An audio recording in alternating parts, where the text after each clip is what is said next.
Given that global variables are something to generally avoid in Nyquist, here's a technique you can use to eliminate global variables. Let's say that you were thinking about assigning a sound like OSC4 to a global variable named GV so that you could use it in a program.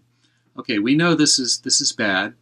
So instead of doing that, let's just define a function named GV, and the function will return this expression OSC of C4, same value that we were going to give to the global variable. Now, when we want to access the global variable GV, instead we just call the function GV. So we have no more global variables and everybody's happy.